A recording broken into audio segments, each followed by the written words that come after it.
Do you struggle with making content for social media? I got you. This week on Motivation and Confidence, we're going to give you 7 easy tips to make some content. Stay tuned.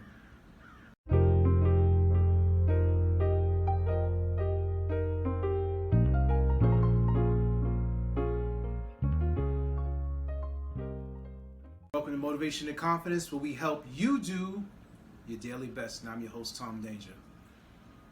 Before we go any further, please like, subscribe, and share. And also, grab a pencil, grab a pen, because I'm going to teach you a couple things. This isn't information that is new. I think it's information that's overlooked in how you can create content for your social media, especially if you're just starting out and you're trying to figure out, how can I put out content consistently? How can I at least start with one piece of content per day?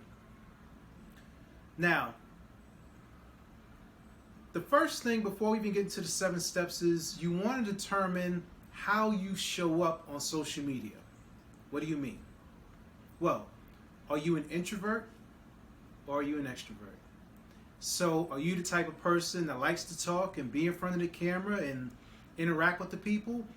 Or do you prefer to be behind the scenes and look at stats or create text or write things? So in front of the camera, extrovert; behind the camera, introvert; and for the super sexy people, if you do both, you're an ambivert. And if you're not sure which one you are, as always, I invite you, come over to the website, tomdanger.com, fill out the content form, and just say personality assessment, free of charge. It will only take about 10 minutes to complete. And I could send you a 1-page that'll basically highlight what your superpower is. And it will also identify whether or not you're an introvert or an extrovert. So once you have determined what type or how you show up on social media, then you get to the 7 steps. And the first step in the 7 steps is create a long form video. What do I mean by that? You're basically going to take your camera, right? You're going to hit record, and you're going to talk about a subject that you enjoy talking about for 7 to 10 minutes. Okay? And this is especially if you're an introvert. Something that I like to throw in here is that even if you're an introvert and you don't necessarily like to be on camera, recording is actually to your benefit, because as an introvert, you can put yourself in a room by yourself, record yourself, and then you can edit it as you see fit. The extrovert basically wants to stay outside and just let everybody see, just let it rip, let it go, right? But if you have that controlled environment, you can control the lighting, you can control the sound, you can make sure that you're positioned properly, seated properly. You can practice what you're going to say before you say it. You can give yourself a couple of takes. But the first step is to do the long form. And the long form content is a piece of content that you can upload to YouTube. Okay? And once that is uploaded to YouTube, then you're going to go to the second step. And the second step that I like to do is, now you can actually create a podcast from the second step. And the second step is going to be, after you've uploaded it to YouTube, you can go to another website and you can just Google download YouTube videos to MP3. You're going to copy the shared link from YouTube, go back to that website, paste. Now you can download the actual audio file. Now, for those of you who listen to me on various platforms, the main distribution platform that I use is Spreaker. I know that they have a free version, but they also have a paid version, which is in the middle. They have the free, the middle, and then what they call Anchor. Anchor is really when you're really getting busy. The one in the middle that I use, which is like a broadcaster platform, runs about $20 a month, and your podcast will be distributed pretty much to every online audio platform that you can think of. Okay? So you're going to be on Castbox, You're going to be on iHeart. You're going to be on Spotify. You're going to be on Amazon. You're going to be on Deezer, YouTube, SoundCloud. Does that say SoundCloud? Yeah. You're going to be pretty much everywhere. So you have 2 pieces of content now. Now, third step that you're going to do is you're going to look at that same YouTube video link and you're going to go to a website that's called rev.com, rev.com. And rev.com, what that'll do is that will create a transcript of what you said inside of the video. And why do you need that? But take a step back. Once you upload or copy and paste the clip to rev.com, they have 2 options. You can do an automated option, which is like 25 cents a minute, or you can have it actually transcribed by a person, which I think is $1.25 a minute. Personally, I always use the automated version. It's really good. It's probably 90% accurate. But from there, you can download the actual text and create some additional stuff that we'll talk about in further steps. But we're going to move on to step number, where are we at now? We're going to move to step number 4. And in the 4th step, now we're going to create short form content. And this is still all coming from that first YouTube video. What do you mean by short content, Tom? Basically, you're going to create clips that you can upload as a YouTube short, as a reel, as a TikTok, Facebook, Twitter, any of those platforms. And the website that we use is an online platform that's called Veed.io. Veed.io. That's Igloo Olive. Veed.io. So once you log on to Veed.io, again, this one is a free version as well. You're going to upload your same YouTube video to Veed.io, and the entire clip is going to come up online.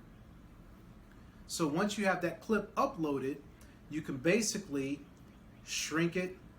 It has the proportion or ratios, so it'll tell you 9:16 for a reel, a story, or it'll say a 1:1, which is an actual Instagram post, a 4:3, which I think is for Instagram TV, but it has all of the pre-set settings so that you can just find some clips from your YouTube video and make some clips that are about 15 to 30 seconds, no longer than 2 minutes, because people's attention span is really, really short. Break it into smaller clips, and then you can save it to your phone and upload it as you see ready, and you're good to go. You could also add text on it. You can add like that cool little timer that's across the bottom. It's like a progress bar, so a person can see how much time is the duration. Okay. Then after that, we're going to move to step number 5. And step number 5 is kind of my favorite. People always like to see behind the scenes of what's going on. So when you're actually filming this long form content, you can take some pictures. And let's say that you forgot to take some pictures. When you go to edit your video, one of the editing platforms that I use is called KineMaster. It gives you the ability to take a picture. So now from within the actual video itself, you can tap and take a couple of pictures to create some behind the scenes and do a cool carousel. That's step number 5. Then we're going to move into step number 6. Okay? And step number 6 is almost like what we did with the video clips and moving it to Veed. We're going to create audio clips, and we're going to use a website that's called headliner.com. And once you upload your audio clip, because remember, we got the MP3 file, you can upload the audio clip to headliner.com, and you can basically create audio clips that have the same type of ratio format. You can do it for stories, you can do it for reels, you can add cover art. It also does auto captions, and you can create small clips. And this is just stretching out whatever content that you have, so you don't have to bust your head about what you're going to create, because everything is starting from that long form content. It's almost like I I don't eat meat, but it's almost like thinking of a pig, right? And when you think of a pig, how many different cuts of meat come from a pig? You get bacon, you get pot roast, you get sliced ham, you get like pig feet, you get chitlins, you get all that nasty stuff. But the point is, or the comparison is, you are able to create almost 100% content from that one source because you're breaking it down into different pieces to make it consumable by each type of person. So some people may be into videos, some people may be into audios, some people may be into text, some people may be into videos, okay? And step number 7, we're basically going to take that transcribed information that we did over at rev.com, and if you want, you can create a blog post. If you don't do a blog post, you can actually do what we call like a gem or a quote. So you can just pick up on something that you said within your YouTube clip that may have been pretty cool, inspirational, entertaining, or just informative. 1 or 2 lines. Another website that we use but that we didn't talk about is canva.com. You can go to Canva, paste it, put a cool image behind it, and there you have it. 7 steps to making easy content. I hope you found this informative. Again, if you would like to find out if you're an introvert or extrovert and what your superpower is, head over to tomdanger.com, TOMDANGER.com. Drop us a line inside of the contact section. It's free of charge, and we can help get you started. If there's other subjects that you would like for us to talk about, as far as how-tos on social media or just from a creative standpoint, please go to the contact form and leave us a message. Or if you're also a social media or content creator or digital creator and you'd like to appear on the podcast, we more than welcome you on the podcast. Also drop us a line. This is Motivation and Confidence, where we help you do your daily best.